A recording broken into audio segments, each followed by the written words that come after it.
Welcome back. Telangana Awaaz పై ఆంక్షలు విధించింది ఈసీ.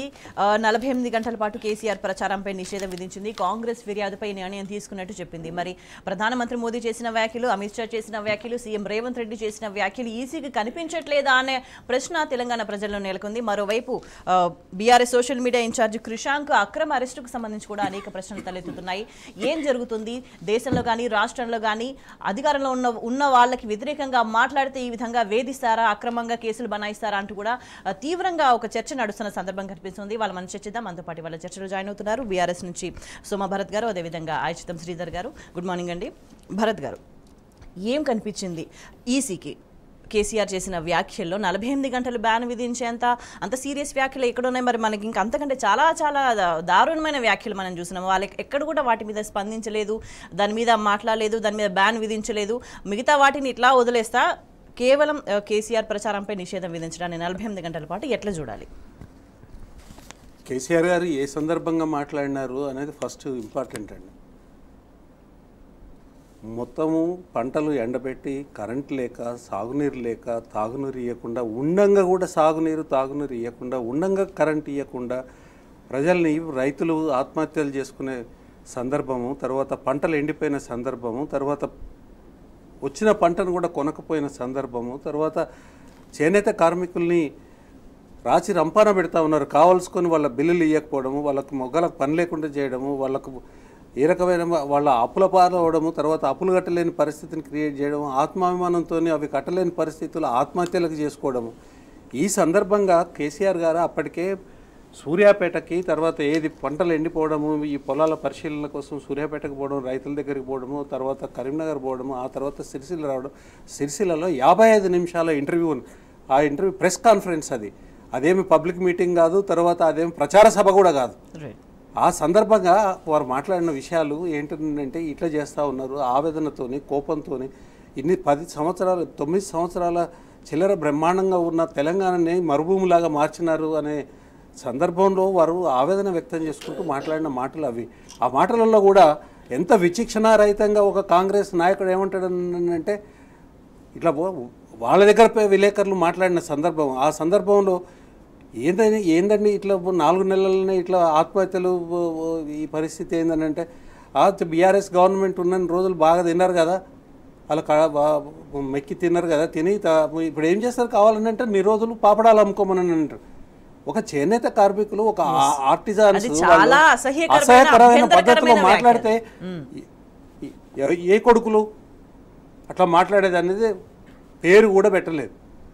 ఏ కొడుకులు మాట్లాడినారు అనేది దాన్ని తర్వాత ఇంకొక సందర్భాన్ని తీసుకొని చౌటల దద్దమ్మలు, చేతగానాలను చౌటల దద్దమ్మలు అనుకుంటే ఏమవుతారండి? తెలుగు అది ఒక పర్యాయ పదం. అది చౌటల దద్దమ్మలు అనేది చేతగాని వాళ్ళు, తర్వాత చూసి కూడా స్పందించని వాళ్ళని చౌటల దద్దమ్మలు అని అంటారు తెలుగు లాంగ్వేజ్లో. అది అనేక సందర్భాలలో పురాణ అంటే పద్యాలలో, తర్వాత నాటకాలలో కూడా ఈ ప్రస్తావన అనేక సందర్భాలు. అదేమి అసభ్యకరమైనది కాదు, అది వ్యక్తీకరించడం అన్నట్టు. పనికిరానడు, పని చేయనన్నట్టు చదువుతారు. వీటన్నిటి మీద అసలు సబ్జెక్ట్ ఏంది, సందర్భం ఏంది, ప్రజల యొక్క బాధలేంది, ఆ బాధలని పట్టించుకొని మాట్లాడితే దాని మీద ఇంత ఇచ్చేస్తూ ఉన్నారు. కానీ ఇదే రేవంత్ రెడ్డి గారు మాట్లాడినా ఏం మాట్లాడినారండి? పేగులు తీసుకొని మెడలో వేసుకుంటానంట, తర్వాత బొంద పెడతాను, తర్వాత అనేక రకాలుగా. అసలు ఇప్పుడు మీరు కూర్చున్నారు, మీ ముందు మాట్లాడలేని భాషలో మాట్లాడినారు. వీటన్నిటి మీద దాదాపుగా 7 కంప్లైంట్లు వేసినాం. బీఆర్ఎస్ పార్టీ 7 కంప్లైంట్లు వేసినాం. వాళ్ళ మీద చర్య తీసుకోరు. దీపాలు పెట్టుకొని, తర్వాత అభిషేకాలు చేసుకుంటూ గుళ్ళలకు పోయి రాముడి పేరు చెప్పుకొని ఓట్లు అడిగే వాళ్ళు, అది పూర్తిగా విరుద్ధము. చెవులలో సీసం పోసుకొని ఈసీ దాని మీద పట్టించుకోదు, మేము ఇచ్చిన కంప్లైంట్ల మీద పట్టించుకోదు. ఇవాళ తెలంగాణ విషయం ఏంటంటే, ఇవాళ తెలంగాణ మళ్ళీ లేస్తుంది. అన్యాయాలకు వ్యతిరేకంగా, అకృత్యాలకు వ్యతిరేకంగా, దోపిడికి వ్యతిరేకంగా, దౌర్జన్యానికి వ్యతిరేకంగా ఇవాళ తెలంగాణ ప్రజలు ఇవాళ కేసీఆర్ గారు వెనకాల మూకుమ్మడిగా ఇవాళ వెనకాల యుద్ధానికి సిద్ధమవుతా ఉన్నారు. దేని మీద యుద్ధం? అన్యాయం మీద యుద్ధానికి, తర్వాత దోపిడి మీద యుద్ధానికి. దీని మీద ఇవాళ జనం సమీకృతమవుతూ ఉంటే ఇవాళ ఈ బీజేపీ, కాంగ్రెస్ కట్టగలుపుకొని ఈసీని అడ్డం పెట్టుకొని ఎలక్షన్ కమిషన్, ఇవాళ ఎలక్షన్ కమిషన్ నిష్పక్షపాతంగా లేదండి. ఇవాళ ఎస్ మ్యాన్ని తీసుకొని వచ్చి ఎలక్షన్ కమిషనర్గా పెట్టినారు. ఎలక్షన్ కమిషన్ ఇవాళ ఉన్న ఎలక్షన్ కమిషనర్ కానీ ఇవాళ ఉన్న చీఫ్ ఎలక్షన్ కమిషన్ ఎన్నిక సక్రమంగా జరగలేదని సుప్రీంకోర్టే అన్నది. దురదృష్టం ఏంటంటే ఇవాళ వాళ్ళు నిష్పక్షపాతంగా లేకపోవడము, ఈ రకంగా స్వేచ్ఛ మీద ఆంక్షలు పెట్టే దానికోసం ఇవాళ ఇవాళ చేయడం అంటే ఇది చాలా దుర్మార్గము, ఇది దురదృష్టకరం. దీనికి ఇంతకన్నా ప్రజలు గమనిస్తూ ఉన్నారు. ఈసీ బీజేపీ కాంగ్రెస్ ఒకటి కాదు అనేది ప్రజలు గమనిస్తున్నారు. చూద్దాం ఇప్పుడు ఈ అన్ని మార్గాలు మూసేసే కార్యక్రమం చేస్తే ప్రజలకి పోరాటము తర్వాత రోడ్డు తప్ప వేరే ఏముండదు. చేస్తారు, అది కూడా చేస్తారు. ఎమర్జెన్సీలో ఇందిరాగాంధీ లాంటి ఆమెనే ఎత్తి అవతల పడేస్తున్నారు. అన్యాయం తెలంగాణ సమాజ స్వభావం. అందుకనే ఇవాళ ఖచ్చితంగా ఇది ఒక బ్లాక్ డే, తర్వాత చాలా దుర్మార్గమైన వ్యవహారం ఇది. రైట్. శ్రీధర్ గారు, ఈసీ నిష్పక్షపాతంగా వ్యవహరించట్లేదు అనేది కమెంట్ చేస్తారు. మీరు దీన్ని ఎంతవరకు అంగీకరిస్తారు? ఏం జరుగుతుందంటారు? ఈసీ వైఖరిని ఎట్లా చూడాలి? అంటే రాజ్యాంగబద్ధ సంస్థల విషయంలో చాలా అనుమానాలు, అపోహలు, ఆరోపణలు వచ్చినాయి, అందులో సందేహం లేదు. ఇందాక భరత్ గారు చెప్పినట్టుగా కోర్టులు కూడా వ్యాఖ్యానించాయి. ఎందుకంటే అపాయింట్మెంట్స్ రాజ్యాంగబద్ధ సంస్థలు చాలా పవిత్రంగా ఉండాలి, పక్షపాతరహితంగా ఉండాలి. కానీ దాన్ని రాజకీయమయం చేశారు. దానికి ఇద్దరు ముద్దాయిలే, కాంగ్రెస్ బీజేపీ. ఉదాహరణకు తమిళిసై గారిని చూద్దాం.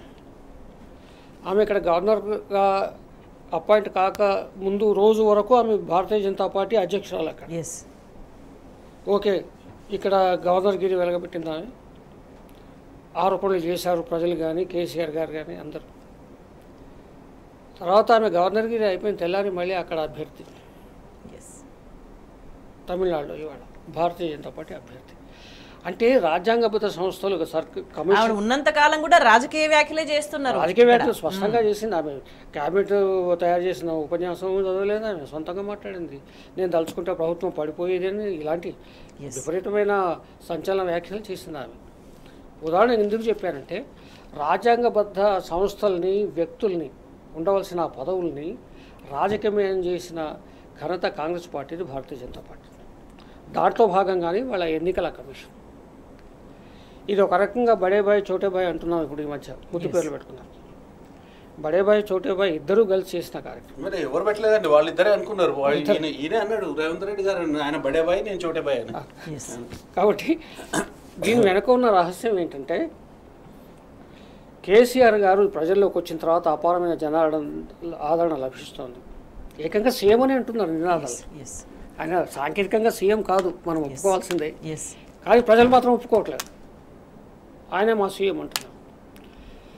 ప్రజల ప్రతిస్పందన చాలా నానాటికి పెరిగిపోతుంది. అంటే ప్రజలు ఆ స్థాయిలో ఇబ్బందులు పడుతున్నారు, రియలైజ్ అవుతున్నారు. కాబట్టి ఇవేం చేయాలి? రెండు జాతీయ పార్టీలు ఈ ప్రాంతీయ పార్టీని తొక్కేయాలి. జాతీయ పార్టీలు రెండు ఎందుకు అనుకుంటున్నాయంటే నేషనల్ సర్వేలన్నీ కూడా హంగ్ వస్తుంది తప్ప మెజార్టీ రాదని, మోడీ గారికి కూడా మెజార్టీ రాదని చెప్పారు. మరి మెజార్టీ రాని సందర్భంలో ప్రాంతీయ శక్తులన్నీ ఒక బలోపేతమైన, ఒక గణనీయమైన సంఖ్యలో ఓట్లు సంపాదించి సీట్లు సంపాదిస్తే, దానికి కేసీఆర్ గారు నాయకత్వం వహిస్తే ఈయన గొంతు విప్పగలడు కదా. ఎందుకంటే భాషాపరమైన ఇబ్బందులు ఆయనకి ఏం లేవు. ఆయన ఉత్తరాది రాష్ట్రాల్లో హిందీలో మాట్లాడతారు, మైనార్టీలతో ఉర్దూలో మాట్లాడతారు, ఇంగ్లీష్లో మాట్లాడతారు. ఏమవుతుందో అన్న భయంతో ఇద్దరు కూడబోలుకొని తొక్కేసిన కార్యక్రమం, అంతకుమించి ఏమీ కాదు. ఒకవైపు ఏమో రేవంత్ రెడ్డి గారి వారి పార్టీకి సంబంధించిన వ్యక్తి ఫిర్యాదు చేయడం, ఆగమేఘాల మీద చర్యలు తీసుకోవడం, 2 రోజులు నిషేధం విధించడం.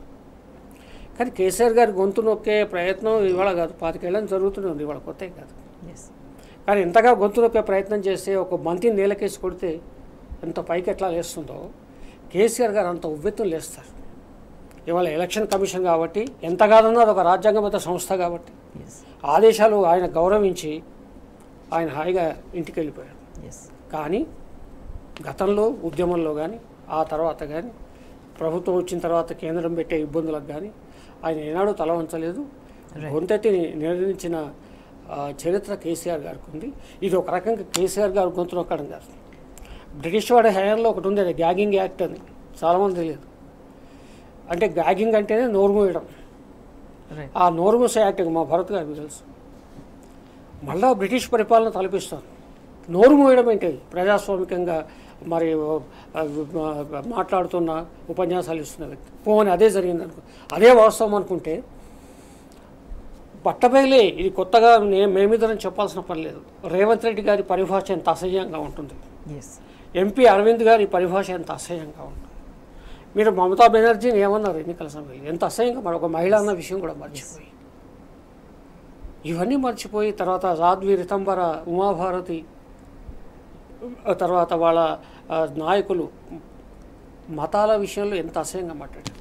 ఇప్పటికీ మోడీ గారు మాట్లాడుతున్నారు కదా, మతం ముందుకు తెస్తున్నారు, కులం ముందుకు తెస్తున్నారు. ఇక్కడ రేవంత్ రెడ్డి గారేమో దేవుళ్ళను ముందుకు తెస్తున్నారు. స్పష్టంగా ఎన్నికల కమిషన్ నియమాలను దేవుళ్ళను వాడొద్దు ప్రచారంలో, కానీ బహిరంగంగా దేవుళ్ళ మీద ఓట్లు వేస్తున్నప్పుడు దానికి సంబంధించి ఇవన్నీ మర్చిపోయి కేవలం కేసీఆర్ గారి మీద చేయడం అంటే ఇది రాజకీయ ప్రేరేపిత చర్య. అక్కడ సాంకేతికమైన అభ్యంతరాలు ఏమీ లేవు. కారణం ఏమిటంటే కేసీఆర్ గారికి సీట్లు ఎక్కువ వచ్చే వాతావరణం ఉంది, 12 సీట్ల దాకా వచ్చేట్టు నేషనల్ సర్వేలు చెప్తున్నాయి. కాబట్టి మొగ్గలోనే తొంచేయాలనే ఉద్దేశంతో ఈ 2 రోజుల నిషేధం విధించాలని భావిస్తుంది. అంటే మరో విషయం ఏంటంటే ఇటువంటివి తెలంగాణ సమాజానికి కొత్తగా అణిచివేతలు, దౌర్జన్యాలు కొత్త కాదు. కాకపోతే మధ్యలో కొంతకాలం వీటన్నిటి నుంచి విముక్తులై ఉన్నారు తప్ప మళ్ళీ అటువంటి సిచ్యువేషన్ వస్తే తెలంగాణ ప్రజలు ఏం చేస్తారనేది కనిపిస్తుంది, అందరికీ కళ్ళ ముందర కనిపిస్తుంది. మరి మరింత వివరంగా చర్చిద్దాం. చిన్న బ్రేక్ తర్వాత బ్రేక్ తీసుకుందాం. వెల్కమ్ బ్యాక్ భరత్ గారు. అంటే మోడల్ కోడ్ ఆఫ్ కండక్ట్కి విరుద్ధంగా రూల్స్కి ఎగెనిస్ట్గా చేసిన తీవ్రకరమైన అభ్యంతరకరమైన వ్యాఖ్యల పట్ల స్పందించకపోవడం అనేది ఎటువంటి ఇంపాక్ట్ చూపిస్తుంది? యాక్చువల్గా మోడల్ కోడ్ ఆఫ్ కాండక్ట్ని మనం ఉల్లంఘించలేదండి. బీఆర్ఎస్ పార్టీ కానివ్వండి, కేసీఆర్ గారు ఉల్లంఘించలేదు. అదొక ప్రెస్ కాన్ఫరెన్స్. అదేదో ప్రజల్ని బహిరంగ సభలో అడ్రస్ చేసింది కాదు, ఓటేమని అడిగిన సందర్భం కూడా కాదు. ప్రజలు ఎదుర్కొంటున్న సమస్యలని వాటిని ప్రతిస్పందించడము, ప్రభుత్వం ఏం చేయాల్సింది ఏం చేయలేదు, దుర్మార్గంగా చేయాల్సిన పనులు చేయకుండా ప్రజల్ని ఏ రకంగా హింస పెడుతున్నారని చెప్పే సందర్భంలో వచ్చిన మాటలు. అంటే కేసీఆర్ ఏం మాట్లాడిండ్రు అనేది ఇట్ ఈస్ క్లియర్. కానీ మోదీ వ్యాఖ్యలు, అమిత్ షా వ్యాఖ్యలు, సీఎం రేవంత్ రెడ్డి వ్యాఖ్యల మీద స్పందించకపోవడం అనేది, వాటికి సంబంధించి ఎటువంటి చర్య తీసుకోకపోవడాన్ని ఎట్లా తీసుకుంటారు? ఇవాళ కేసీఆర్ గారు మాట్లాడిన ఈ అభ్యంతరకరమైన అని మాట్లాడిన ఈసీకి కంప్లైంట్ ఇచ్చినామండి. కంప్లైంట్ ఇచ్చిన అనేక విషయాల మీద దగ్గర ఒక 7 కంప్లైంట్ల మీద మేము వారికి గుర్తు చేసినాం. కేసీఆర్ గారి రిప్లై ఏదైతే ఉన్నదో, ఎలక్షన్ కమిషన్కి ఇచ్చిన రిప్లై 15 పేజీల రిప్లై అండి. 15 పేజీల రిప్లై మేము ఇవ్వడం జరిగింది. దాన్ని అసలు కన్సిడర్ చేయలేదు. దాంట్లో 7 సందర్భాలని మేము వారి దృష్టికి తీసుకుపోయినాం. ఏ రకమైన అసభ్యకరమైన భాష రేవంత్ రెడ్డి గారు మాట్లాడినారు. మీకు ఉదాహరణగా ఇవాళ నమస్తే తెలంగాణలో ఒకటి ప్రచురించినారు తెలుగులో స్పష్టంగా.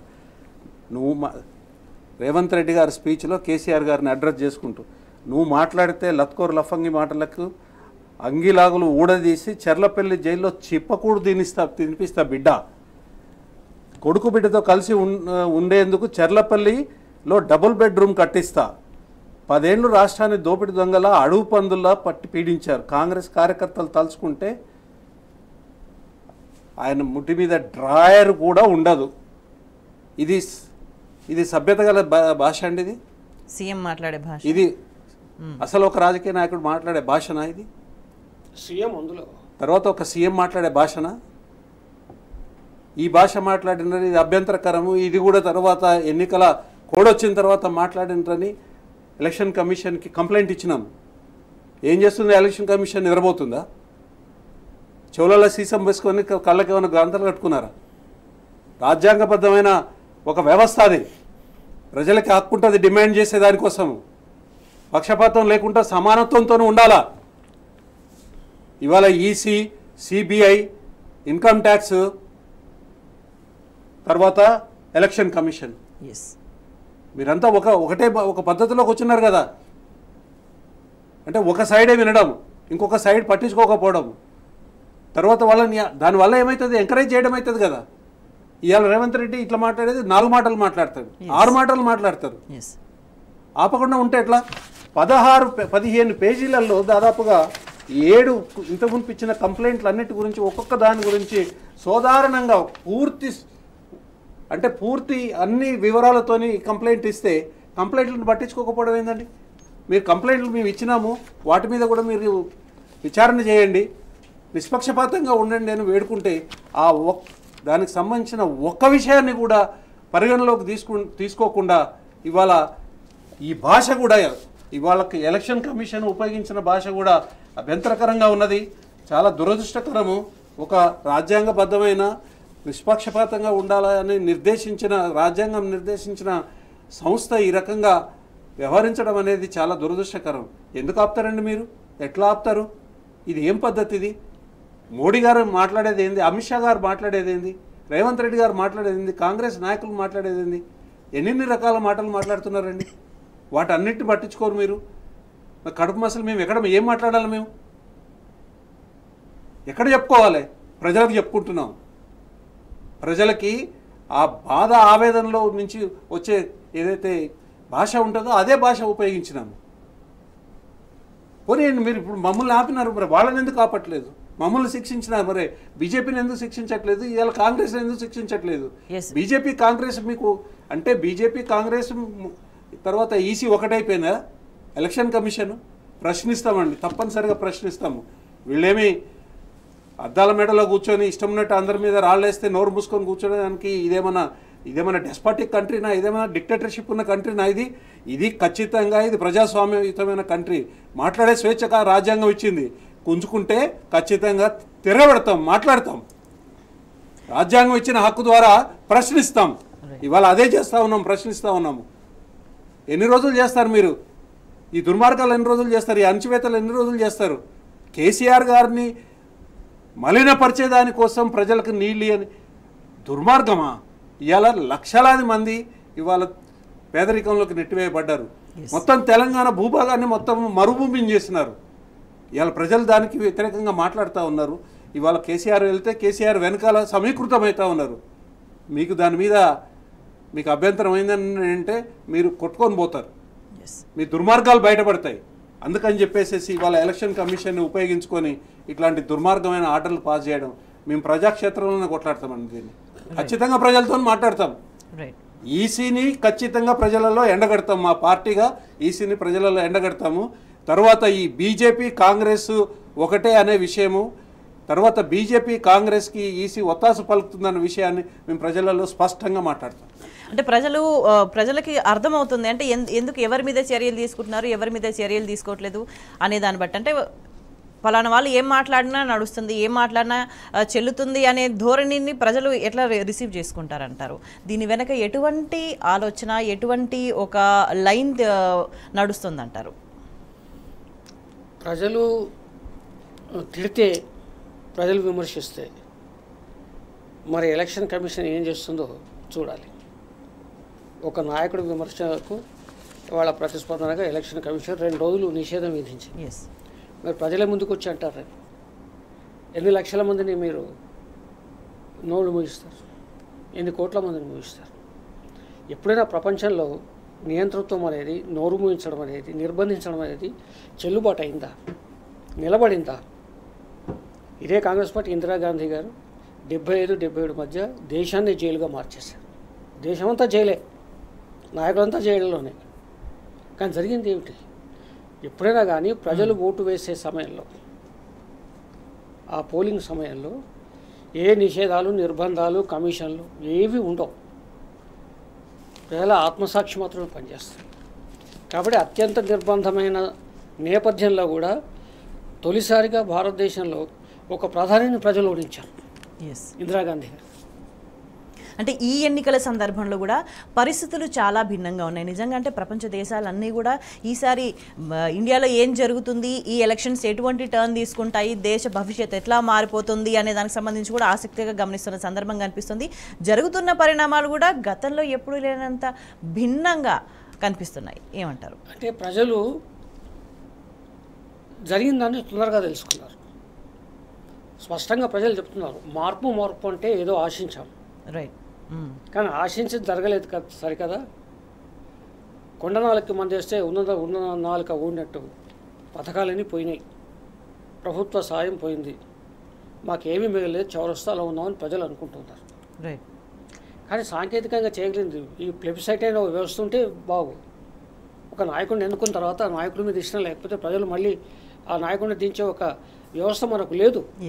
ఒకసారి ఎన్నికయ్యాడంటే ఇక 5 ఏళ్ళు బారాకున్ మాఫ్ నడిచిపోతుంది. ఆ ధీమాతోనే కాంగ్రెస్ పార్టీ పనికిమాలిన వాగ్దానాలు చేసింది. ప్రజలు అమాయకులు ఓటేశారు. కానీ తెల్లారించి కాంగ్రెస్ పార్టీ మనం చూస్తున్నాం ఏం చేస్తుంది. కాబట్టి ఇప్పుడు ప్రజలు నిర్ణయించుకున్నారమ్మా. వెంటనే 6 నెలలకి ఎలక్షన్లు వచ్చాయి, లోక్సభ ఎన్నికలు. ఇప్పుడు కేసీఆర్ గారికి ఓటేద్దామని నిర్ణయించుకున్నారు. దాన్ని ఎలాగైనా మభ్యపెట్టాలి, కేసీఆర్ గారికి ప్రజలను దూరం చేయాలి, లేదా ప్రజల నుండి కేసీఆర్ గారిని దూరం చేయాలి అని ఒక కుట్రతో ఈ ప్రయత్నాలు చేస్తారు. అంటే ఒకవైపు ప్రజలకి గతంలో ఇచ్చిన హామీలకు సంబంధించి ఏది అమలు కాలేదు, ప్రజల జీవితం అస్తవ్యస్తం అయిపోయిన పరిస్థితి తెలంగాణలో. దీన్ని ప్రశ్నిస్తే ఎవరు ప్రశ్నిస్తూ మాట్లాడినా అక్రమంగా కేసులు పెట్టడం, వేధించడము, భయభ్రాంతులకు గురి చేయడం, ఇవన్నీ కూడా జరుగుతున్నాయి. మనం వీటికి సంబంధించి మాట్లాడదాం చిన్న బ్రేక్ తర్వాత. Welcome back. భరత్ గారు, ప్రజలకి కావాల్సినవి నెరవేర్చండి, ఏవైతే హామీలు ఇచ్చినారో ఆ హామీలు నెరవేర్చండి, ఉన్న జీవన స్థితిగతులను దిగజార్చకండి, మెరుగుపరిచే ప్రయత్నం చేయండి, లేదా ఉన్న స్థితినైనా కొనసాగించండి అని మాట్లాడతా ప్రచారానికి సంబంధించి కానీ ఇంకేదైనా కానీ నడుస్తుంది 4.5 నెలల కాలం నుంచి కూడా. ప్రభుత్వం ఇది మీరు చెప్పిందే ఇది చేయండి అని ప్రశ్నిస్తున్న సందర్భంలో కూడా అక్రమంగా కేసులు పెట్టడము, బెదిరించడము, ఎక్కడికక్కడ పోలీస్ వ్యవస్థను కూడా వాడుకొని భయభ్రాంతులకు గురి చేయడం, ఇదంతా నడుస్తుంది. ఇదంతా దేనికి సంకేతం అంటారు? అంటే ఇప్పుడు ఇది మాట్లాడితే కొనసాగింపే అవుతుంది, ఇంత మునుపు మాట్లాడిన దానికి కొనసాగింపే అవుతుంది. ఎందుకనంటే ఎలక్షన్ కమిషన్ ఎలక్షన్ కోడ్ అమల్లో ఉన్న సందర్భంలో ఏంటంటే పోలీస్ వ్యవస్థ కానివ్వండి, తర్వాత సివిల్ అడ్మినిస్ట్రేషన్ కానివ్వండి, స్టేట్ అడ్మినిస్ట్రేషన్ అంతా కూడా ఈసీ కన్సర్న్లలో జరగాలి. ఎందుకోసము, దేనికి పెట్టినారు? అది ఆ నిబంధన దేనికి పెట్టినారు? ఆ నిబంధన ఎందుకు పెట్టినారని అంటే నిష్పక్షపాతంగా ఉండాలి, అధికార పార్టీ దుర్వినియోగానికి పాల్పడకుండా ఉండేదానికోసము ఆ కోడ్ పెట్టినారు. ఆ కోడ్లో అది అంతర్భాగంగా ఆ నిబంధన పెట్టినారు. ఇవాళ మరి అది జరుగుతుందా? పోలీసు నిష్పక్షపాతంగా ఉన్నదా? ఇవాళ నీరు లేక, కరెంటు లేక హాస్టళ్లను క్లోజ్ చేసేదానికోసం చీఫ్ వార్డెన్ ఉస్మానియా యూనివర్సిటీలో ఒకటి నోటీస్ ఇచ్చారు. దాని మీద గందరగోళమైంది. 9 సంవత్సరాలలో ఎన్నడూ లేనిది ఇవాళ ఎందుకు చేస్తున్నారు ఇట్లా అనేది గందరగోళమైంది. ప్రజలు చాలా పెద్ద ఎత్తున ఆక్షేపించినారు ప్రభుత్వం మీద. అది ఒక చర్చకు దారితీసింది. ఆ చర్చలో నుంచి ప్రభుత్వ వ్యతిరేకత అనేది స్పష్టంగా బయటపడింది. ఏం చేయాలి? దాన్ని సవరింపు చర్యలు తీసుకోవాలి. కానీ ఈ సవరింపు చర్యలు కన్నా ఎక్కువగా ఇవాళ అణచివేత కార్యక్రమాలు తీసుకుంటా ఉన్నారు. ప్రజలు ప్రశ్నిస్తారండి. ఎందుకంటే అనుభవించిన ప్రజలకి నువ్వు ఏదో ఇస్తానన్నావు, అంతకన్నా 3 అంతలు 2 అంతలు ప్రామిస్ చేసావు. 420 ప్రామిసులు చేసినారు. 6 గ్యారంటీలు అని అన్నారు. 6 గ్యారంటీలలో ఒక్కొక్క గ్యారంటీ కార్డులు ఇచ్చినారు. రాహుల్ గాంధీ, సోనియా గాంధీ సంతకం చేసిన కార్డులు ఇచ్చినారు. ఇచ్చిన తర్వాత మీరు ప్రజల్ని నమ్మించి ఓట్లు వేయించుకున్నారు. వేయించుకున్న తర్వాత మీరు ప్రభుత్వానికి వచ్చి అప్పటి వరకు కంటిన్యూ అవుతున్న పథకాలని మీరు అమలు చేయకుండా వాటిని అమలు చేస్తే దాన్ని కొంచెంగా అమలు చేయడం, మొత్తం చేయకుండా ప్రజలకు ఏమవుతుందండి? వచ్చే నీళ్ళని ఆపేస్తారు, తాగునీరుని ఆపేస్తారు, నాణ్యమైన కరెంటు ఇవ్వకపోతుంది, పంటలు ఎండిపోతుండే, తర్వాత పెన్షన్లు ఇవ్వకపోతుంది, రైతు బంధు ఇవ్వకపోతుంది. సమగ్రంగా చూస్తే తర్వాత పెన్షన్లు 4 నెలల్లో వాళ్ళు ఇచ్చిన పెన్షన్లు 1 నెల 2 నెలలు ఇవ్వనే లేదు, అసలు ఏమి ఇవ్వలేదు. వీటన్నిటికీ ప్రజలకు అప్పటి వరకు అనుభవిస్తున్నాయి. రాకపోతే వాళ్ళకి బాధ కాదా? అంటే అనిశ్చితి ఏర్పడదా ఒక జీవితంలో? ఒక పేదల జీవితంలో మీ దగ్గర చాలా డబ్బులు ఉండొచ్చు పరిపాలన చేసే నాయకుల దగ్గర, కానీ 2000 వచ్చే కాడ 1 నెల రాకపోతే ఎంత కష్టం ఉంటుందో ఆ పరిస్థితిలోకి పోతే కనుక తెలుస్తుంది.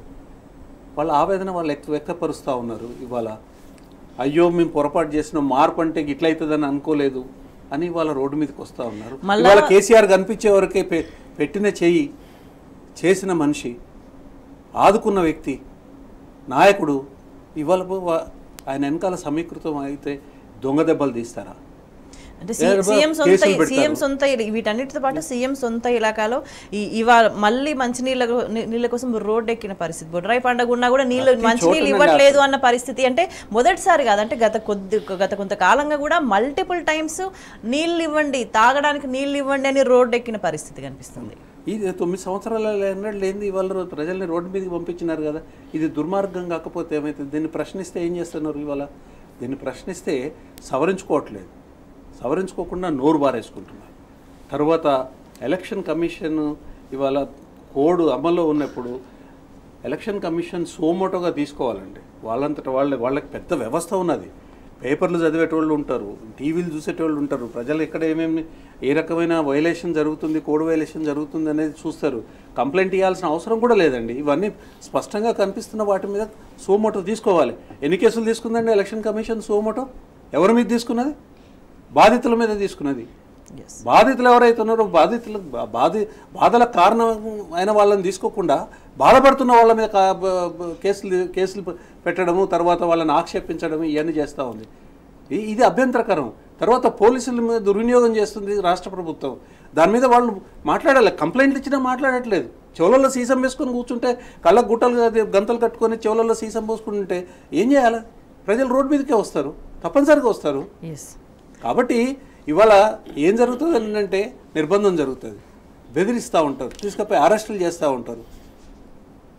నిన్న మొన్న కృషాంకం చేసిన పద్ధతి ఎంత అభ్యంతరకరం అండి. అంటే ఇప్పుడు ఆయన టోల్ గేట్ దగ్గర ఉన్న సంగతి వీళ్ళకి ఎట్లా తెలుస్తుందండి? ఆయన ఫోన్ని ట్యాప్ చేయకపోతే, ఈ ఫోన్ ట్యాపింగ్ గురించి మాట్లాడుతున్నారు ప్రత్యక్షంగా. ఇవాళ ఆయన ఫోన్ ట్యాప్ చేయకపోతే ఈ కృషాంక్ ఆయన ఏ కారులో వస్తున్నాడు, తర్వాత ఆయన కార్ నెంబర్ ఏంది, ఈ కారులోనే ఆయన ఉన్నాడు, ఎట్లా తెలుస్తుంది పోలీసులకి? ఎట్లా తెలుస్తుంది అంటున్నాను. తర్వాత ఏం చేశాడు కృషాంక్? ఇదే ఉస్మానియా హాస్టల్స్కి సంబంధించిన విషయంలో కృషాంక్ ఏం చేశాడు? మొదలుపెట్టింది ఎవరు? అది ఎక్స్ హ్యాండిల్ మీద మొదలుపెట్టింది ఎవరు? ఏం మొదలుపెట్టినారు? రేవంత్ రెడ్డి గారి దాంట్లో ఇది ఇప్పుడే జరగలేదు. గత సంవత్సరం కూడా బీఆర్ఎస్ ప్రభుత్వం ఉన్నప్పుడు కూడా ఈ హాస్టళ్ళని మంచినీళ్ళు లేక, తర్వాత నీటి వసతి లేక, కరెంటు వసతి లేక క్లోజ్ చేసినారు అనేది ఒకటి పెట్టినారు. అది కాదు, మీరు పెట్టింది తప్పు, అప్పట్లో ఇష్యూ చేసింది ఫలానా అని ఈయన పెట్టినాడు. ఇప్పుడు ఎలక్షన్ కమిషన్కి పోలీసులకు ఎట్లా తెలిసే ఇప్పుడు ఆయన చేసింది కరెక్ట్, ఈయన చేసింది తప్పని? ఇప్పుడు రేవంత్ రెడ్డి గారు కూడా అది ఫోర్జరీ చేసి ఉండొచ్చు కదా. ఇప్పుడు ఒక ఇన్వెస్టిగేటింగ్ ఆఫీస్ దగ్గరికి ఒక విషయం పోయినప్పుడు దాంట్లో దీని గురించి ఆలోచన చేయాలి, దాని గురించి ఆలోచన చేయాలి, చేసిన తర్వాత ఒక నిర్ధారణకు రావాలా. ఇవాళ ఉస్మానియా యూనివర్సిటీతోని గవర్నమెంట్ యూనివర్సిటీతో కంప్లైంట్ ఇప్పించి ఒక నిర్ణయం వాళ్ళే చేసి వాళ్ళే అరెస్ట్ చేసి రాత్రి 12 ఎన్ని గంటలకండి? మధ్యాహ్నం 2 గంటలకి 2 గంటలకు అతన్ని అరెస్ట్ చేస్తే రాత్రి 1 గంట దాకా 1 గంటన్నర వరకు అతన్ని మేజిస్ట్రేట్ ముందు ప్రొడ్యూస్ చేయకుండా ఇటు తిప్పి అటు తిప్పి, ఎక్కడది ఏమన్నా గజ దొంగనా లేకపోతే ఏమన్నా నక్సలైటా? ఆ పరిధిలో అడిగితే కూడా మాకు సంబంధం లేదని మాట్లాడిండు. అతని వైఫ్ వెళ్తే కూడా అపాయింట్మెంట్ లేదు అని. అంటే ఏ సందర్భంలో అంటే సమస్య ఉండి వచ్చినప్పుడు మనిషిని కనీసం మాట్లాడే అవకాశం కూడా ఇవ్వకుండా, సమస్య చెప్పుకునే అవకాశం కూడా ఇవ్వకపోవడం అనేది ఎంత దారుణమైన విషయం. అదే జరుగుతూ ఉందండి. చీకటి రోజులు మళ్ళీ వచ్చాయి, నిర్బంధపు చీకటి రోజులు. తర్వాత విచుకత్తులతోని, మరతుపాకులతోని రోడ్ల మీద కవాతులు చేసే పరిస్థితి మళ్ళీ కూడా తీసుకొని ఇవాళ తెలంగాణ సమాజాన్ని ఏం చేయదలుచుకున్నావు? ఒకడేమో యూటీ చేస్తానంటాడు, ఇంకోడేమో కాళేశ్వరం నీళ్లు మద్రాసుకు తీసుకుపోతానని అంటాడు, ఇంకొక ఆయనేమో రజాకారులని మాట్లాడతాడు. ఈ ఎలక్షన్ కమిషన్కి ఇవన్నీ ఏం పట్టించవు, ఏం కనిపించవు, వినిపించవు. నేనేమంటున్నా అంటే ఎలక్షన్ కమిషన్కి బాధ్యత ఉన్నది. ఏ బాధ్యత ఉన్నది? వీటన్నిటిని గమనించి చర్యలు తీసుకోవాల్సిన బాధ్యత ఉన్నది. నీ కళ్ళ ముందే ఇవన్నీ జరుగుతూ ఉన్నాయి. నీకు ఒక పెద్ద వ్యవస్థ ఉన్నది, కోట్ల రూపాయల ఫండ్ ఉన్నది. మీరు ఏం చేస్తున్నారు? మీ దగ్గర మానిటర్స్ పెట్టుకున్నారు. న్యూట్రల్ గా వ్యవహరించాల్సిన వ్యవహారం చేయకుండా ఇవాళ రాష్ట్ర ప్రభుత్వం ఇష్టారీతిగా నిర్బంధాన్ని ప్రజల మీద నెట్టుతూ ఉంటే నోరు మూసుకొని చోద్యం చూస్తారా మీరు? చేసేదానికి లేదు. ఇది మీరు యాక్ట్ అవ్వాలా. అదే విషయం నిన్న కంప్లైంట్ కూడా ఇచ్చినాం మేము. ఏమైందో తెలియదు, ఏమవుతుందో కూడా తెలియదు. చాలా కంప్లైంట్లు ఇచ్చిన చెత్తబుట్టలు వేస్తున్నారు, అనేక కంప్లైంట్లు. అంటే ఏందన్నట్టు నిష్పక్షపాతంగా లేదు ఈసీ.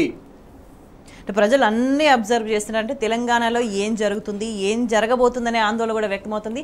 మనం డీటెయిల్గా చర్చిద్దాం చిన్న బ్రేక్ తర్వాత. బ్రేక్ తీసుకుందాం. స్టేడియో.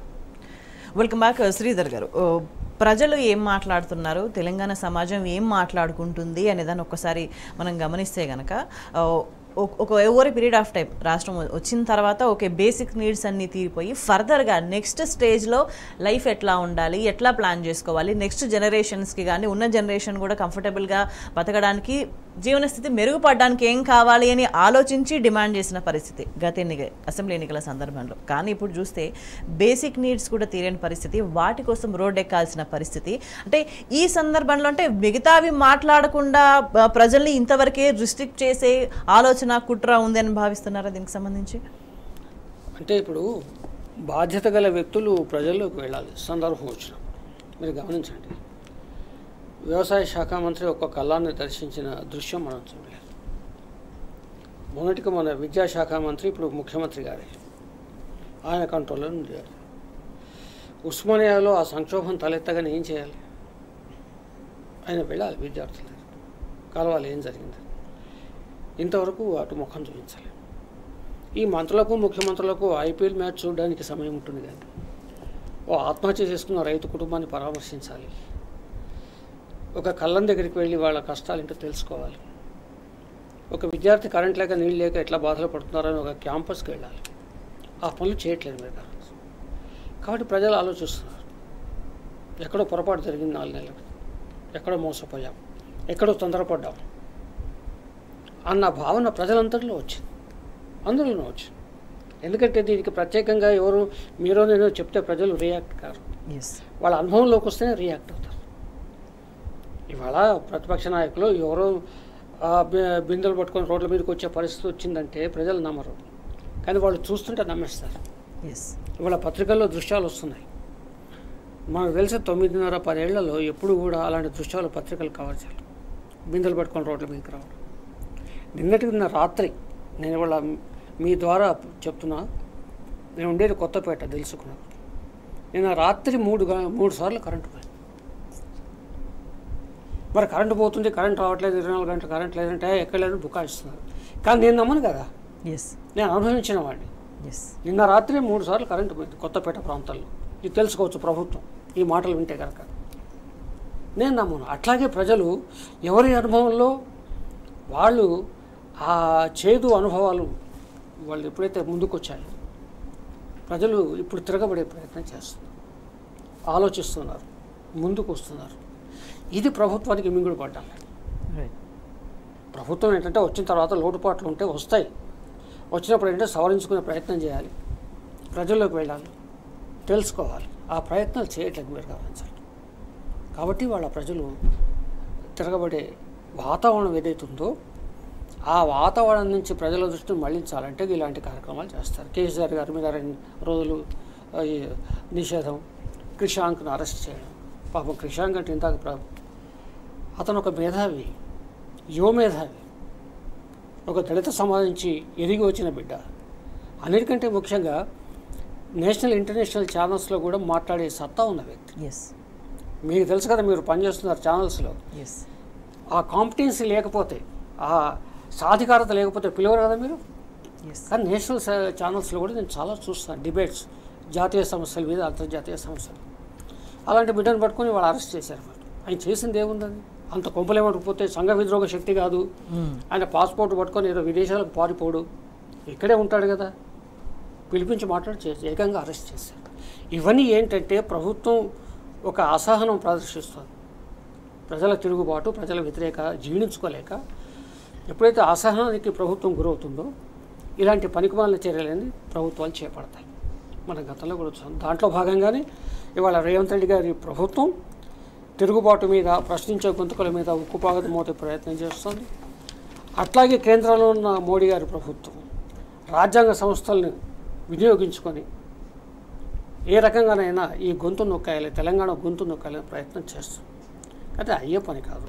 ఎందుకంటే ఇలా మీరు ఇందాక ప్రస్తావించారు, ఈ గొంతులు నొక్కడాలు, అరెస్టులు, జైళ్ళు, నిర్బంధాలు ఇవి తెలంగాణ ప్రజలకు కొత్త కాదు. ఏకంగా మీరు గమనించండి, మీరంతా అప్పటికి పుట్టున్నారు. ఎమర్జెన్సీలో ఏకంగా జగిత్యాల, సిరిసిల్ల తాలూకాలను కల్లోలతో ప్రాంతాలుగా ప్రకటించిన కేంద్రం దేశంలో ఎక్కడా ప్రకటించాలి.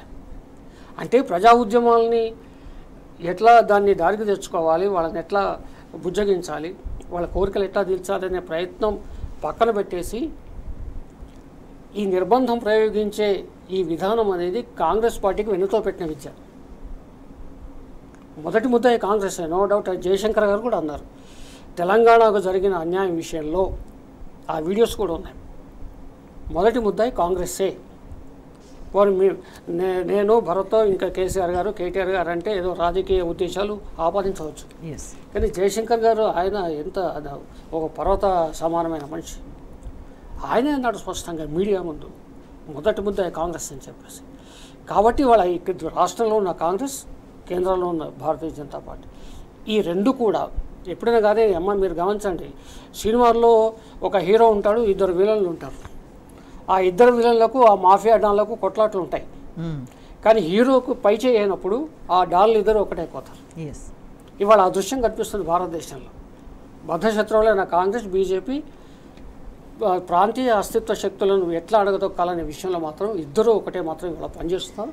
ఆ ఫలితాలు, ఆ పర్యవసానాలు ఇవాళ మన రాష్ట్రంలో చూస్తున్నాం. ఇంతకుముందు మీరు అన్నట్టుగా ప్రజలకు సమస్యలు, రైతుల దగ్గరకు, పొలం ఎండిపోయిన రైతుల దగ్గరకు, నిజంగా యూనివర్సిటీ సమస్య అంటే విద్యార్థుల దగ్గరకు పోయి తీరిక లేదు. కానీ అంటే బహిరంగంగా, అంటే ఒక ప్రజల ప్రతినిధిగా ఉన్న సందర్భంలో ప్రజల ముందు ఏం మాట్లాడాలి, అంతర్గతంగా వ్యక్తిగతంగా ఎవరు ఏదైనా అయిండొచ్చు, అది వాళ్ళ హక్కు ఉంటుంది. కానీ బహిరంగంగా కించపరుస్తూ వ్యాఖ్యలు చేయడము, బహిరంగంగా మేము పట్టించుకోము అన్నట్టుగా, మాకు ఇది ముఖ్యం కాదు, ప్రజలు ఈ సమస్యలు ముఖ్యం కాదు, మాకు ఇదే ముఖ్యమని బహిరంగంగా చెప్పుకోగలిగే పరిస్థితి, అంత ధైర్యం అనేది ఎందుకు వచ్చింది? ఎలా తీసుకుంటారు, ఎట్లా చూడాలి దాన్ని? అది అహంకారం. ధైర్యంగా మాట్లాడడం కాదు, అహంకార పూరితంగా. మీరు రైతు బంధు వేయట్లేదని అంటే చెప్పు తీసుకొని కొడతావు, రైతు బంధు అడిగితే చెప్పు తీసుకొని కొడతావు అనేంత మాట్లాడడం ధైర్యం అన్నది. అదే అహంకారం, ప్రజల పట్ల అహంకారం, అధికార మదంతోనే అహంకారం. మంత్రులు ప్రజలు ఏమడిగారు అంటే మన తెలంగాణ అంత ధైర్యం చేస్తారా అనే సెన్స్ లో అన్నాను. మాకు వచ్చే అది ఫ్యూడల్ వ్యవస్థ నుంచి వచ్చిన ఒక అహంకారం. మమ్మల్ని ప్రశ్నిస్తారా, ధిక్కారం సహిస్తామా, మీరు మమ్మల్ని ప్రశ్నిస్తారా, మేమేం చేస్తే మీరు అది అనుభవించాలి, మేమేం చెప్తే మీరు అది వినాలి, మేము ప్రభుత్వం, మేము నాయకులము, మేమేం చేస్తే అదే కరెక్ట్. లేకపోతే ప్రజలను పట్టుకొని చెప్పు తీసుకొని కొడతామని నన్ను ఎవడరా అడిగేది? చెప్పు తీసుకొని కొడతాం, ఎవడరా చెప్పు తీసుకొని కొడతాము? ఏ పరిభాష ఇది? ఎవరి పరిభాష? ఎవరు మాట్లాడే భాష? ఏ రకమైన పాలనకు పరిభాష ఇది? అంటే ఈ రకమైన 10 సంవత్సరాలు ప్రభుత్వానికి దూరంగా ఉండి ఆ తర్వాత ప్రభుత్వం అధికారం రాగానే ఈ రకమైన భాష మాట్లాడడం అంటే ప్రజలు ఓట్లేస్తే అధికారంలోకి వచ్చి, ఎందుకు వచ్చింది అధికారంలోకి? ప్రజలను పరిపాలించడానికి, అభివృద్ధి చేయడానికి కదా వచ్చింది. వీటి గురించి మేము స్పందించము అని అంటే ఓట్లు ఎట్లా తెచ్చుకున్నారండి? ఇక్కడ 10 రూపాయలు స్వయం వస్తుంటే మేము 20 రూపాయలు ఇస్తామని అంటే ప్రజలు మభ్యపడరా? ప్రజలు అంత గొప్పగా ఎందుకు ఆలోచిస్తారండి? ఒకటేమో మార్పు తెస్తామని అన్నారు, అది కొంచెం ఏకంగానే ప్రజలకి ఆశలు చూపించినారు. మీకు రైతు బంధు 10,000 వస్తుందా, 15,000 ఇస్తామని అన్నారు. ఏంటి రుణమాఫీ 1,00,000 చేసింది కదా, 2 లక్షలు చేస్తామని అన్నారు. తర్వాత ప్రతి మహిళకి 2,500 రూపాయలు ఇస్తామని అన్నారు. గ్యారంటీ కార్డు ఇచ్చినారు. నమ్మే దానికోసము, నమ్మిచ్చే దానికోసం చేయాల్సిన అన్ని ప్రక్రియలు చేసి మోసం చేసే కార్యక్రమం చేసినారు. వాగ్దానం చేసి వాగ్దానం భంగం అయితే ఏముంటుందండి? మోసం. ప్రశ్నిస్తే ఏం చేస్తారు? వాగ్దానం మోసం చేయడానికి వాగ్దానం చేసిన ప్రశ్నిస్తే ఏమవుతుంది? తట్టుకోలేరు, ఇటనే తిడతారు. కాబట్టి ఇది బయటపడింది. ప్రజలు ప్రశ్నించడం మొదలుపెట్టినారు. వాళ్ళ దగ్గర ఏం ప్రక్రియ ఉన్నదండి? చేయలేని వాగ్దానాలు చేసినప్పుడు చేయాల్సిన వాళ్ళకున్న ప్రక్రియ ఏంది? అణచివేత, జైలు కట్టిస్తారు. ఇప్పుడు వాళ్ళు ఏం చేస్తారంటే కాళేశ్వరం నీళ్ళు తీసుకురారు. పెద్ద పెద్ద జైలు కట్టిస్తారు. ఇవాళ క్రిషాంక్ని అరెస్ట్ చేసి లోపల పడేసినారు. కేసీఆర్ గారిని తిరగకుండా ఆపగలుగుతున్నారు. కానీ ఎల్లకాలం ఆపుతారా? ఎన్ని రోజులు ఆపుతారు? ఇది ప్రశ్న. నువ్వు మంచినీళ్ళు ఇవ్వాలా, నువ్వు సాగునీరు ఇవ్వాలా, పండించిన పంట కొనాలా. ముందుగాల గత 9 సంవత్సరాలలో ఏదైతే జరిగిందో నిరాఘాటంగా కరెంట్ ఇచ్చే విషయంలో కానీ, నీళ్ళు ఇచ్చే విషయంలో కానీ, పంట కొనే విషయంలో కానీ, సంక్షేమం చూసే విషయంలో కానీ, తర్వాత డెవలప్మెంట్ విషయంలో కానీ అవన్నిటిని కొనసాగింపన చేయాలి. అది చేయకపోతే ప్రజల దగ్గర నుంచి ఒత్తిడి వస్తుంది, ప్రజల దగ్గర నుంచి ధర్మాగ్రహం వస్తుంది, ప్రశ్నింపబడతారు. మీరు ప్రశ్నించినప్పుడు మీరు అది చేయలేంత మీరు చేసే పరిస్థితి లేదు మీ దగ్గర, మీకు ఆ సత్తా లేదు. కేసీఆర్ గారు మొన్న 3 గంటల పై చిలుకు TV 9లో మాట్లాడినప్పుడు వారు చెప్పింది ఏంది? చేయాల్సింది చేయట్లేదు, మీకు తెలియలేదు. అది చేయండి. ఈ అహంకారాన్ని పక్కన పెట్టి గతంలో ఏం జరిగిందో దానికన్నా మంచిగా చేసేదానికోసం ప్రయత్నం చేయండి. ఈ జైళ్లతోని వీళ్ళతో మస్తు చూసింది తెలంగాణ జైళ్ళను చూసింది, ఎన్కౌంటర్లను చూసింది, చావులు ఉరికొయ్యల మీద నిలిచి ఊహాగానము చేసేదా నా ఊహలలో మరో జగత్తు ఊహించుతా అని పెద్ద పెద్ద ఆవేశానికి తర్వాత ఆవేశంతో కొట్లాడిన సందర్భాలు ఉన్నాయి. పెద్ద పెద్ద శక్తుల్ని ఎదిరించిన సందర్భాలు ఉన్నాయి. ఇవాళ కొత్తగా తెలంగాణ దగ్గర నువ్వు గెలుక్కుంటే జరిగేది గదే. ఇప్పుడు అంటే చేయాల్సింది చేయకుండా ఇట్లా గెలుక్కుంటే మళ్ళా ప్రజా ఉద్యమాలు వస్తాయి, మిమ్మల్ని తీసి ఎక్కడ పెట్టాలో అక్కడ పెడతారు. అంటే ఇది ఆల్రెడీ చైతన్యవంతమైన సమాజము, ఒక దశాబ్దాల పాటు పోరాటం చేసిన సమాజము ఈ సందర్భంలో అంటే ఒక అవకాశం ఇచ్చి చూసిండ్రు మరింత బెటర్మెంట్ కోసం అని. కానీ ఎట్లా పడితే అట్లా చేస్తే ఊరుకునే పరిస్థితులు అయితే కనిపించట్లేదు. మనం చర్చిద్దాం చిన్న బ్రేక్ తర్వాత. బ్రేక్ తీసుకుందాం. స్ట్రేట్ శ్రీధర్ గారు, తెలంగాణకి హైదరాబాద్ అనేది ఎంత కీలకము? రాష్ట్ర విభజన సమయంలో హైదరాబాద్ చుట్టూ ఏం జరిగింది, ఎంత రాజకీయం జరిగింది, ఎటువంటి నిర్ణయాలకు సంబంధించి ఏం జరిగింది అనేది అంతా మీకు చాలా క్లియర్గా తెలుసు. మళ్ళీ ఇప్పుడు ఎన్నికల సందర్భంలో హైదరాబాద్కి సంబంధించిన ప్రస్తావన వస్తుంది. అమిత్ షా కూడా వ్యాఖ్యలు చేసిన సందర్భం ఏదైనా కూడా ఎక్కడికో వెళ్ళిపోయి ఏదో లేనిపోయిన దాన్ని తీసుకొచ్చి హైదరాబాద్ మీద ఏదో కుట్ర జరుగుతుందా అన్న అనుమానం తెలంగాణ ప్రజల్లో కనిపిస్తుంది. హైదరాబాద్ తెలంగాణ గుండెకాయ, గంగా జమున తెహజీబ్ అంటుంటాం కదా, దానికి తార్కాణం హైదరాబాద్. ప్రజలంతా హాయిగా కలిసిమెలిసి జీవిస్తున్నారు, దశాబ్దాలుగా జీవిస్తున్నారు. అస్తమానం ఈ భారతీయ జనతా పార్టీ నాయకులు ఢిల్లీ నుంచి ఇక్కడికి వచ్చి రజాకారుల జపం చేస్తున్నారు. అసలు ఇప్పటి తరానికి రజాకారుల పదమే తెలియదు. ఇప్పుడు 70 ఏళ్ల క్రితం ఏదో 5-6 నెలలు జరిగిన ఒక సంఘటన మర్చిపోయింది, చరిత్ర మర్చిపోయింది, సమాజం మర్చిపోయింది. ఈ ఎద్దుపుండు కాకి ముద్దను సామెత ఉంది. అంటే కాకి ఏం చేస్తుందంటే ఆ పుండు మానకుండా ఆ ఎద్దు మీద వాలి అప్పుడప్పుడు పొడిచి వెళ్ళిపోతూ ఉంటుంది.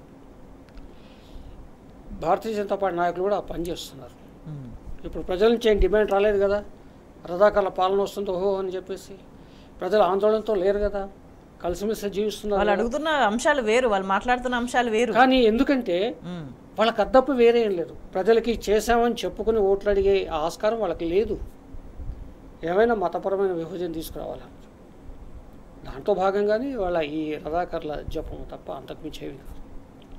నిజమే, రజాకార్ల దుర్మార్గాలను ఎదిరించిన ప్రజలు ఉన్నారు. ఇదే తెలంగాణ ప్రజలు ఎదిరించి పోరాటం చేశారు, వాళ్ళని తరిమి కొట్టారు. ఇక్కడ ప్రత్యేకత ఏంటంటే రజాకారులను వ్యతిరేకించే క్రమంలో భారతీయ జనతా పార్టీ పాత్ర శూన్యం. అంటే అప్పుడు భారతీయ జనతా పార్టీ లేకపోవచ్చు, కానీ వీళ్ళ మూల సంస్థ ఆర్ఎస్ఎస్ ఉంది. 1925లో ఆర్ఎస్ఎస్ ప్రారంభమైంది. 40 దశకం చివరిలో రజాకార్ల దుష్కృత్యాలు జరిగినాయి. మీరు చరిత్ర తీయండి, ఆర్య సమాజ్ పాత్ర ఉంది. ఆ మాటకు వస్తే ఆర్య సమాజం వ్యతిరేకించింది రజాకార్లను, నిజాంను వ్యతిరేకించింది. కమ్యూనిస్టులు వ్యతిరేకించారు, పోరాటం చేశారు, ప్రాణత్యాగాలు చేశారు, నిర్బంధాలు ఎదుర్కొన్నారు. ఏ రకంగా చూసినా చరిత్రలో ఒక్క వాక్యం కూడా ఆర్ఎస్ఎస్ రజాకారులను వ్యతిరేకించిందని ఎక్కడా లేదు. కానీ వాళ్ళు ఏదో భుజాన్ని వేసుకున్నారు, వీళ్ళే ఛాంపియన్స్ అయినట్టు. విచిత్రం, ఒక్కొక్కసారి ఈ ఎట్లా మభ్యపెట్టి చరిత్రను వక్రీకరిస్తారో అర్థం కాదు. సర్దార్ వల్లభాయ్ పటేల్, ఆయన కాంగ్రెస్ మనిషి, ఆయన ఎత్తుపోయారు, భారతీయ జనతా పార్టీ సొంతం చేసుకున్నారు. మీరు గమనించండి. అట్లాగే ఇప్పుడు రజాకారులకు వ్యతిరేకంగా పోరాటం చేసిన వాళ్ళంతా మేమే అని ఛాంపియన్స్ అని చెప్పుకోవడం కోసం విశ్వ ప్రయత్నం తప్ప కమ్యూనిస్టులు పోరాటం చేశారు, కమ్యూనిస్టులు ప్రాణత్యాగాలు చేశారు, ఆర్య సమాజం పోరాటం చేసింది. ఆ మాటకు వస్తుంది వీళ్ళు ఎప్పుడూ చేయలేదు. ఇది పక్కన పెట్టేసి వాళ్ళ రజాకారుల జపం చేస్తున్నారు. ఇది తెలంగాణ ప్రజలకు అవసరం లేని సమస్య. తెలంగాణ ప్రజలు అయిపోయింది, మర్చిపోయారు. ఆ చేదు అనుభవాలు కాలగర్భంలో కలిసిపోయినాయి. అందరూ హాయిగా జీవిస్తున్నారు. కేసీఆర్ గారు 9.5 ఏళ్ల పాలనలో ఒక్క మత కలహం కూడా ఇక్కడ జరగలేదు. ఆ జరగకపోతే వాళ్ళు భరించలేరు భారతీయ జనతా పార్టీ. అది జరగాలి, ఆ విభజన రావాలి, భావోద్వేగాలు రెచ్చగొట్టాలి, ఓటు సంపాదించాలని తప్ప ఇంకేమీ కాదు. తెలంగాణలో పాచికలు పారలేదు, పాచక పారే ఆస్కారమే లేదు. ఎందుకంటే తెలంగాణ ప్రజలు అచ్చమైన లౌకికవాద ప్రజలు, లౌకిక విధానాన్ని అనుసరించే ప్రజలు, అందులో ఏమి సందేహం లేదు. కాబట్టి ఇప్పటికైనా కానీ అమిత్ షా కానీ మోడీ గారు కానీ వస్తే మీ పథకాలు చెప్పండి, మీరు చేసే పనులు చెప్పండి, చేయబోయే పనులు చెప్పండి తప్ప అస్తమానం రామాయణంలో చెప్తారు. రామాయణంలో రాముడి గురించిన ప్రస్తావన, రాముడి జపం ఋషుల కంటే కూడా రావణాసుడు ఎక్కువ చేశాడు. అట్లాగే ఇవాళ మోడీ అమిత్ షా వచ్చేసి మీరు మీ పథకాలు చెప్పండి, మీ సిద్ధాంతాలు చెప్పండి, మీరు చేయబోయి చెప్పండి, ఓకే. కానీ ప్రస్తుతం వచ్చి హైదరాబాద్కి వచ్చి ఆ పాత బస్సుకి వెళ్ళి గోలేంటో అర్థం కావట్లేదు. రైట్. ఏదేమైనా కూడా ఇది చాలా కీలకమైన సందర్భము, కీలకమైన సమయం. తెలంగాణ ప్రజలు రియలైజ్ అయిన పరిస్థితి కనిపిస్తోంది. ఒకసారి ఆల్రెడీ అస్తిత్వాన్ని నిలుపుకోవడానికి దశాబ్దాలు పట్టింది. ఈ సమయంలో కూడా అప్రమత్తంగా లేకపోతే మళ్ళీ గతంలో పరిస్థితులు వచ్చే ప్రమాదం ఉందనే ఎరుకతో తెలంగాణ ప్రజలు ఉన్నారని అభిప్రాయం వ్యక్తమవుతుంది. చర్చలో పాల్గొన్న భరత్ గారికి, శ్రీధర్ గారికి ధన్యవాదాలు. That's all for now. Stay tuned.